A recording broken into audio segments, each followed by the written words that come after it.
What's up guys, David here, and the speed test you have all been waiting for is finally here. Today, it's the big boys from both Apple and Samsung going at it in the iPhone 8 Plus versus the Galaxy Note 8. Now, taking a look at the spec sheets, both of these phones are packing some serious power. The iPhone 8 Plus has Apple's all-new A11 Bionic chip, while the Galaxy Note 8 comes with a whopping 6GB of RAM. So it's gonna be an interesting one. Will the iPhone 8 Plus continue Apple's dominance in these speed tests? Or will the Note 8 pull off the upset? Let's find out.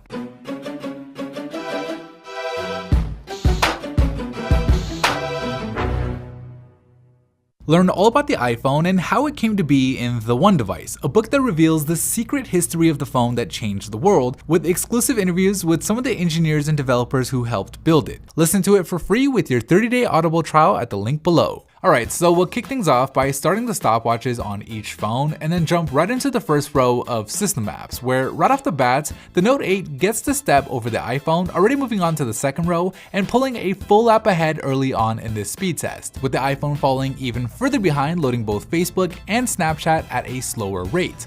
But the Note 8 did seem to struggle there a bit with Photoshop, which opens the door for the iPhone to cut into its lead, with it now joining the Note in Lapsit. But it wasn't for long, as the Note 8 just ripped through Lapsit and moves on to the gaming row, with the iPhone 8 Plus hot on its heels trying to make a comeback. But the Note 8 is able to hold on to its lead, if only by a half step, with both phones now neck and neck as they work on flip diving. So let's see if the Note 8 can create some separation again here. And no, the iPhone 8 Plus actually takes the lead as both phones move ahead to fit the fat. Alright, so we'll see if the iPhone 8 Plus can add on to its newly found lead here and fit the fat. And yeah, it looks like the iPhone loaded it up at a slightly faster rate, but nothing too big as both phones move on to Bullet Force, where this time the difference is much bigger, with the iPhone leaving the Note 8 behind as it starts working on the apps in the last row, with it now actually being a full app ahead of the Note 8. However, the Note does manage to load Spotify at a faster rate, which cuts into the iPhone's lead, and it looks like it also manages to load ESPN at a faster rate, so the Note 8 is closing in quick on the iPhone late here in the first lap, with it joining it and loading both the mobile and the full versions of the Amazon website,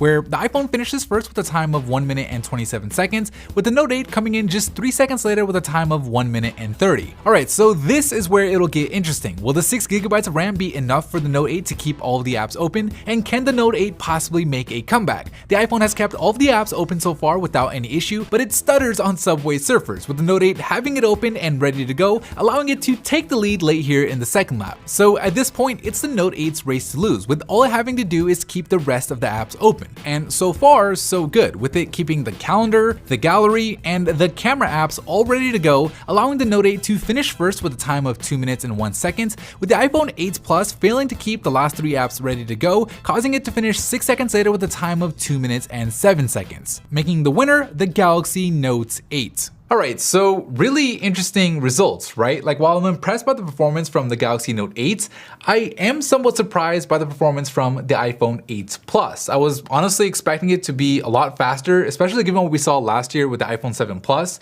but who knows, maybe Apple's working on a software update to help speed things up, and if they do come out with such an update, we'll be sure to do a rematch.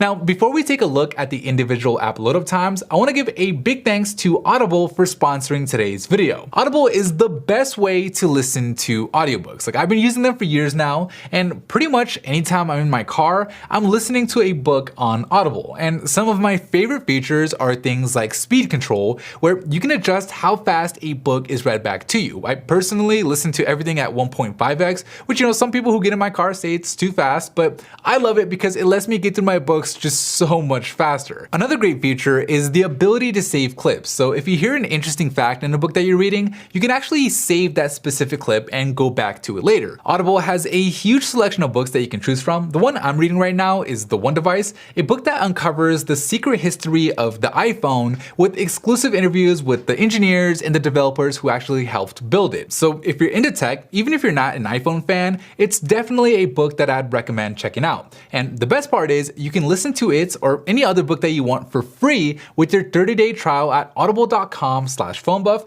or by clicking on that link down below in the description. So check it out.